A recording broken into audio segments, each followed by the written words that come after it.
Good afternoon. My name is Story, and I'm going to talk about Gerard Hopkins. Gerald Hopkins was born July 28, 1844, was an English poet and Jesuit pious, whose posthumous fame established him among the later Victorian poets. His manipulation of prosody, particularly his concept of sprung rhythm, established him as an innovative writer of verse, as did his technique of praising good through vivid use and imagery of and nature. Only after his death did Robert Bridge begin to publish a few of Hopkins' master poems in anthology, hoping to prepare the way for a wider acceptance of his style. By 1830, his work was recognized as one of the most original literary accomplishments of his century. It had marked influence on such late 20th century poets as T.S. Eliot, Dylan Thomas, W. H. Auden, Stephen Spender, and Cecil D. Lewis.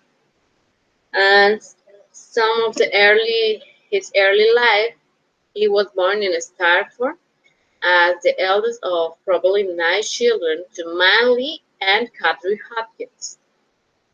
He was christened at the Anglican Church of St. John, Stamford. Both parents were deeply religious, high church Anglicans.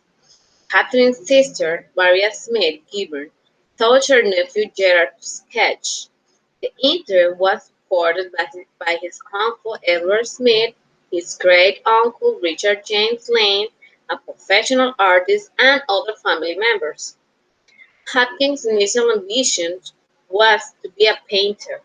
He would continue to skate throughout his life and was inspired as an adult by the work of John Ruskin and the Pre-Raphaelites.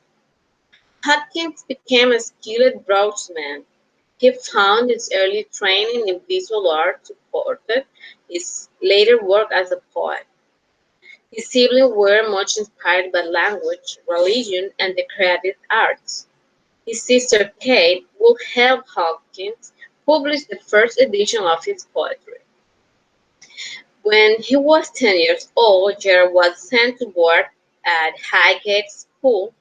While studying Keats' poetry, he wrote The Escorial, his earliest extant poem. Here he practiced early attempts at asceticism. He once heard that most people drank more liquids than they really need and bet that he could go without drinking for a week. He persisted on his he persisted until his tongue was black and he collapsed at trip. On another occasion, he is abstinent from the salt for a week. In his final years, several issues led to a melancholic state and restricted his poetic inspiration in his last 5 years. His workload was heavy. He disliked living in Dublin, away from England and France. He was disappointed at how far the city had fallen from his Georgian elegance and the previous century. His general health suffered and his eyesight began to fail. He felt confused and dejected. As a devout Jesuit, he found himself in an artistic dilemma to subdue an egotism that he felt would violate the humility required by his religious position. He designed never to publish his poems, but Hopkins realized that any true poet requires an audience for criticism and encouragement. This conflict between his religious obligation and his poetic talent made him feel he had failed at both. After several years ill health and both of diarrhea, Hopkins died of typhoid fever in 1889 and was buried in Glasgow Cemetery after a funeral in St.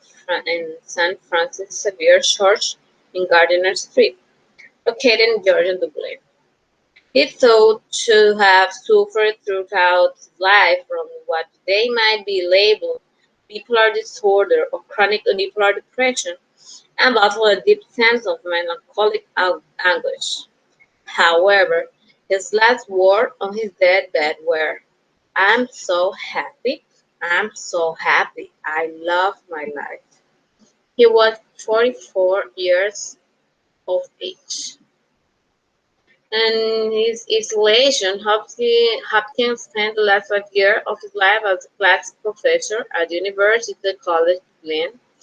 Hopkins' isolation in 1885 was multiple: a Jesuit distance from his Anglican family and his homeland, an English plantation in Dublin during a time of political strife, an unpublished poet striving to reconcile his artistic and religious callings.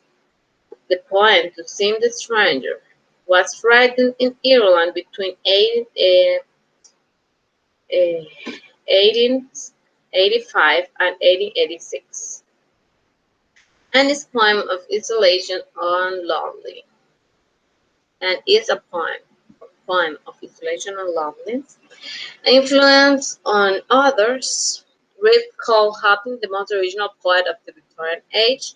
Hopkins is considered as influential as T.S. Eliot in initiating the modern movement in poetry.